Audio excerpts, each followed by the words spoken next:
There are moments in life when people stop trusting what their eyes are seeing.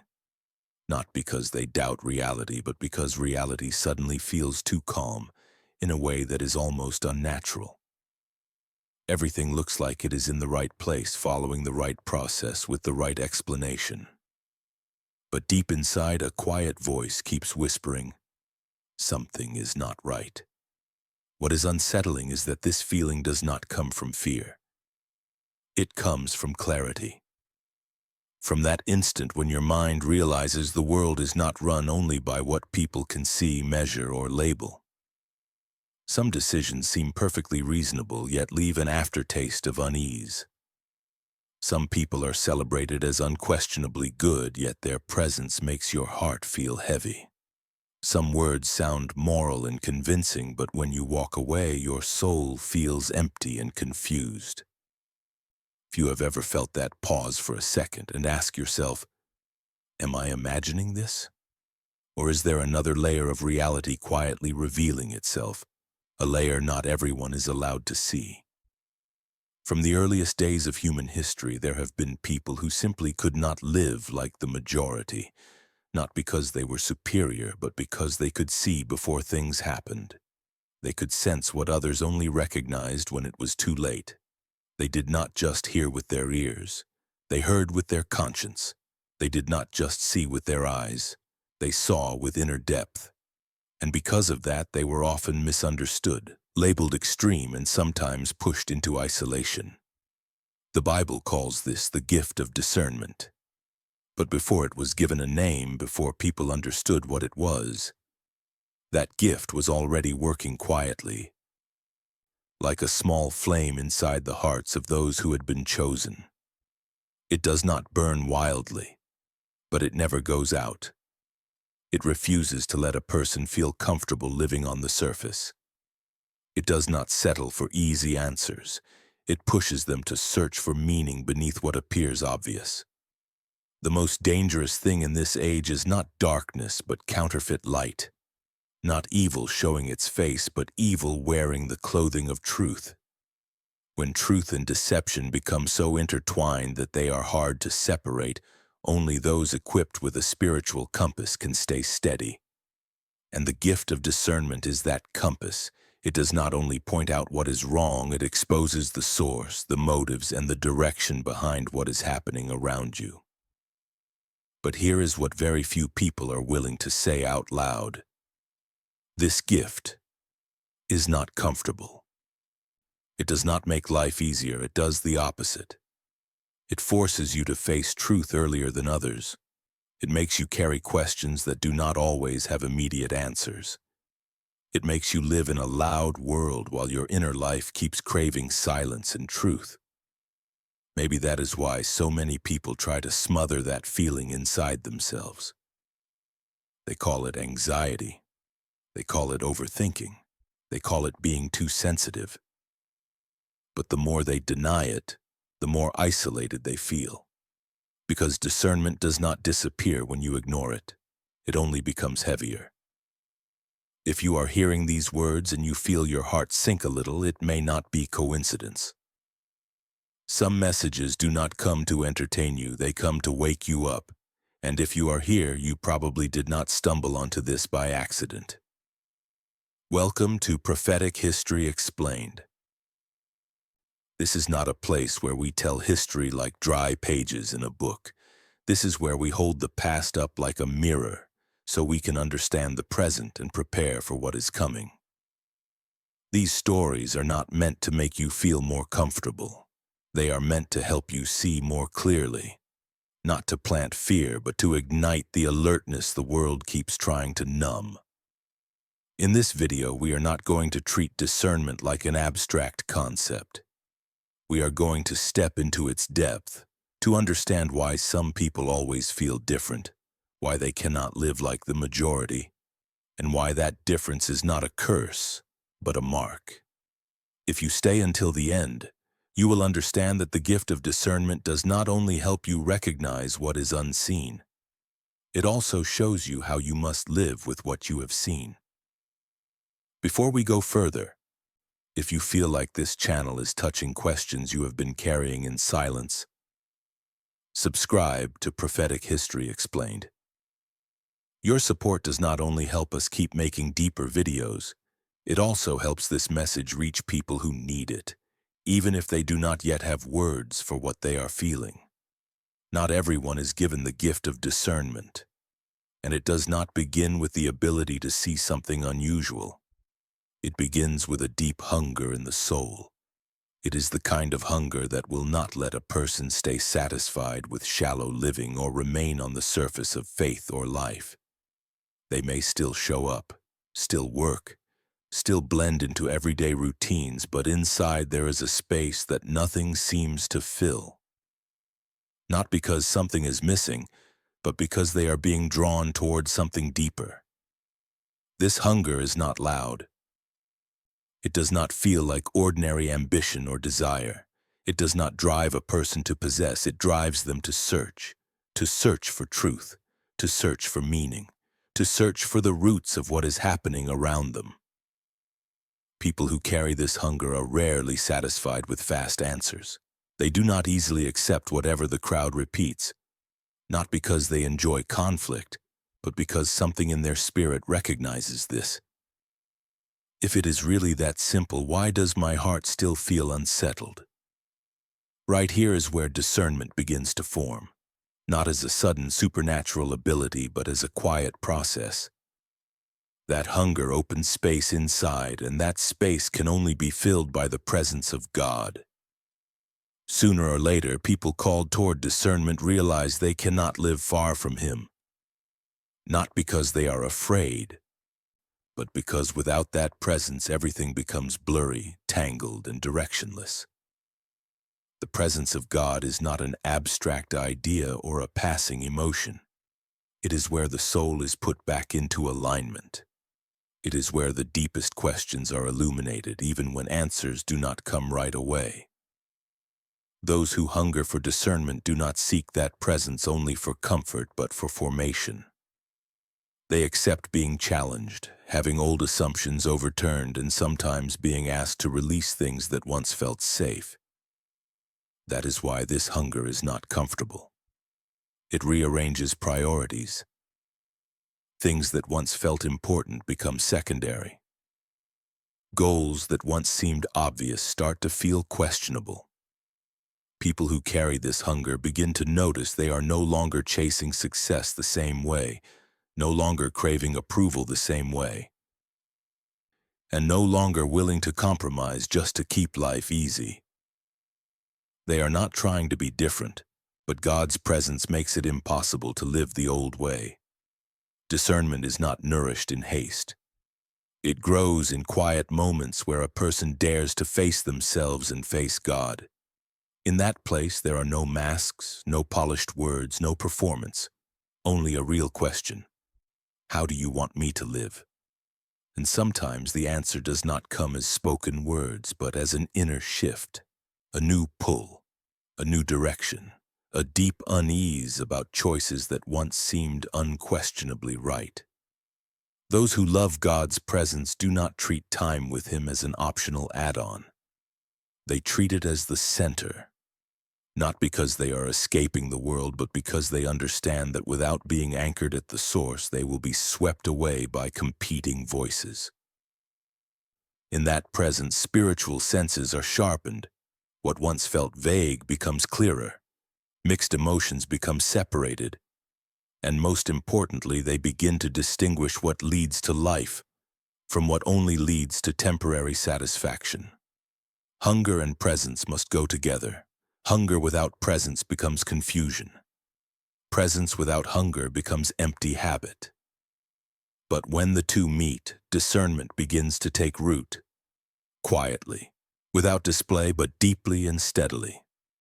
It does not turn people into critics, it turns them into listeners. It does not place them above others, it draws them low enough to understand what God is doing.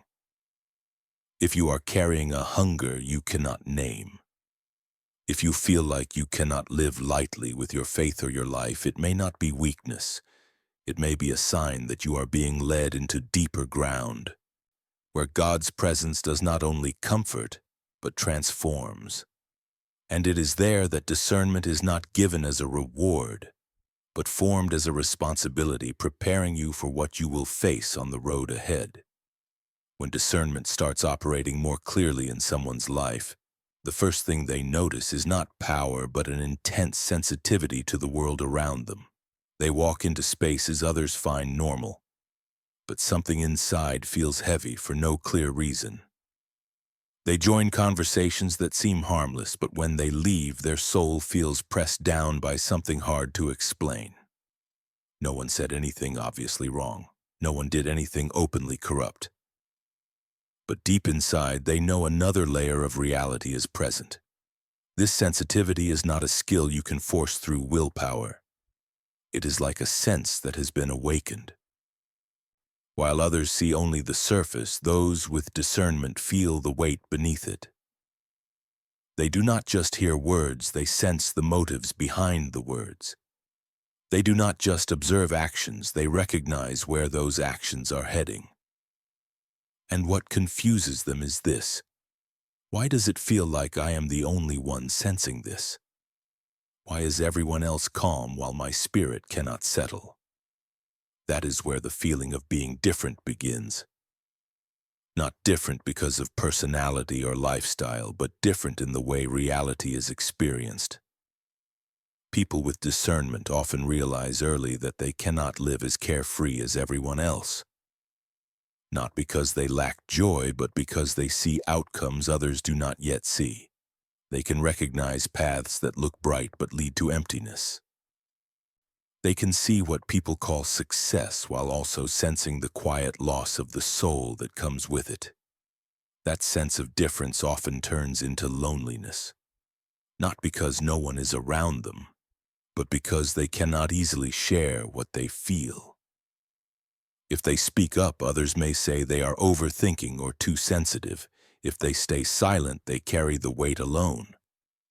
Over time, they learn to hold back what they see, not out of fear, but because they understand that not everyone is ready to face truth. And that silence, even when necessary, still leaves an ache. The loneliness of discernment is not weakness. It is the cost of seeing ahead. Those who see ahead often have to walk alone for a stretch. They cannot lean on the agreement of the crowd because the crowd only recognizes what is happening once it becomes obvious. Meanwhile, those with discernment live with things not yet named, not yet recognized, and sometimes not yet believed. Spiritual sensitivity carries another weight too: the weight of responsibility. When you sense that an environment is being influenced by something unhealthy, you cannot pretend you do not know. When you recognize that a path that seems logical is actually drifting away from what is right, you cannot simply close your eyes. That is why people with discernment often have to choose between comfort and honesty. And many times they are forced to choose the harder road. There are moments when this sensitivity exhausts them. They feel like they are always on watch, always alert, while others can relax and enjoy life. They wonder if they are carrying something that was never meant to be theirs. But over time, they begin to understand that discernment is not given so they can hide. It is given so they can stand firm, not to carry every burden in the world, but to know when to pray, when to speak, and when to step back. If the feeling of being different is misunderstood, it can become bitterness. But when it is placed in the right frame, it becomes a sign of being set apart. Not set apart to feel superior, but set apart to be prepared. People with discernment are not called to dissolve into the world, but to be present in the world with a different kind of depth. They do not live detached from reality, but they also do not let reality define their values.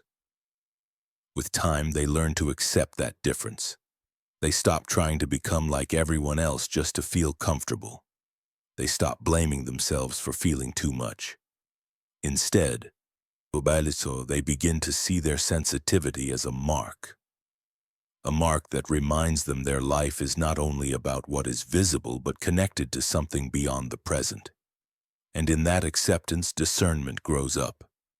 It stops being a vague burden and becomes a steady ability to keep moving forward even when the road ahead is not crowded. There is a very thin line that anyone with discernment must learn to cross. The line between sensing and acting rightly. Not everything you sense comes from God, and not every inner voice carries His authority. That is why, as discernment matures, a difficult truth becomes clear. Real discernment cannot exist without responsibility, testing, and humility. God's voice rarely comes in noise. It does not compete, push, or wrestle for attention. It arrives as a quiet certainty, clear enough that you cannot ignore it, but gentle enough that it forces you to pause and consider. Those with discernment learn not only to hear, but to recognize the character of His voice. They learn that God's voice never leads into pride, never pushes them to place themselves above others, and never contradicts the truth already revealed. But here is where the greatest temptation appears. When someone begins to hear and sense more clearly, they can drift into the illusion that everything they think is from God. That is why discernment is not meant to operate in isolation. It must be brought into the light of a faith community, where there is prayer, accountability, and guidance. Truly discerning people are not afraid of being questioned. They understand that being tested protects the gift from becoming distorted. Confirmation from spiritual leaders is not personal applause. It is part of divine order. God does not build His work on self-appointed individuals, but on people who understand submission. When a spiritual leader recognizes a gift in someone, it does not mean they have arrived. It means they have been seen and entrusted with greater responsibility. That confirmation is both encouragement and a reminder that the gift does not belong to them. With confirmation comes correction. This is the part many people do not want, but it is absolutely necessary. Discernment that is not shaped can become a weapon that divides. A judgment spoken without humility can wound deeply. A spiritual impression that is never tested can lead to harmful decisions. That is why those who truly mature in discernment learn to receive correction, even when it is uncomfortable. They understand that being corrected does not mean being rejected. It means being protected. The responsibility of discernment does not end with hearing and knowing. It extends to how you use what you have heard. Some things are given for silent prayer, not public announcement. Some things must be shared at the right time with the right person in the right spirit. And some things, even when they feel very clear, must be held until the moment is right. True discernment always walks with wisdom in action.